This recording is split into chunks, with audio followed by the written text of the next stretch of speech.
Қайырлы күн достар, бүгін сіздермен осындай өте дәмді, өте әдемі дастарханның сәнін ашатын тәтті тоқаштар пісіретін боламыз.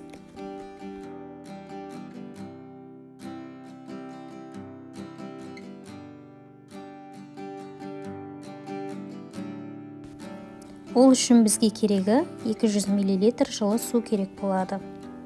Және де оның үстіне 250 мл жылы сүтті қосып араластырамыз. 45 грамм қант қосамыз. Ашытқа 1 шай қасық. Барлығын қосып жақсылап араластырып, 15 минутқа бетін жауып қоямыз.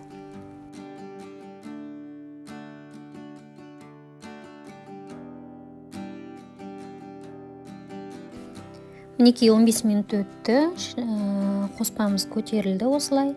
Үстіне жарты шай қасық тұз саламыз, және де күнбағыс майын құямыз үстінен. Жақсылап араластырып, қамырымызды илеуге кірісеміз. Қамырымыз өте жұмсақ, және де қолға жабыспауы керек.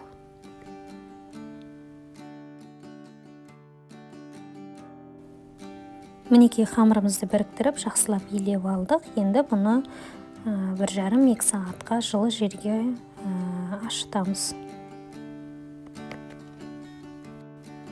Мінекей 1,5 сағат уақыт өтті. Қамырымыз осындай болып әдемі көтерілді.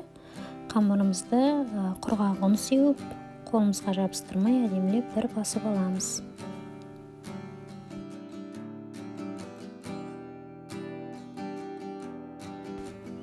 Мінекей илеп алған қамырымызды бірнеше бөліктерге бөлеміз. Ары қарай тағы да жіңішкертіп, кішкентай бөліктерге бөлеміз. Міне тура осылай. Бөлінген бөліктерді қолымызға алақанымызбен осылай жіңішкертіп, бір-біріне қосып, айналдырып иіреміз.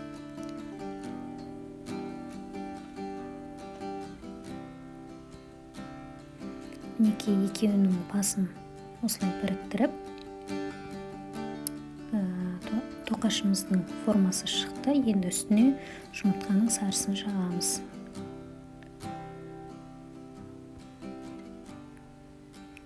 Жұмыртқаның сарысын жағып болдық. Енді 200 градус пеште 15 минутта пісіріп аламыз. Мінекей 15 минут уақытымыз өтті. Тоқашымыз пісті, өте жұмсақ, әріде өте әдемі дастарханыңыздың сәнін ашатын тоқаштар пісті. Видеоны толық соңына дейін көргеніңіз үшін рахмет. Каналға тіркеліп, лайк басуды ұмытпаңыздар.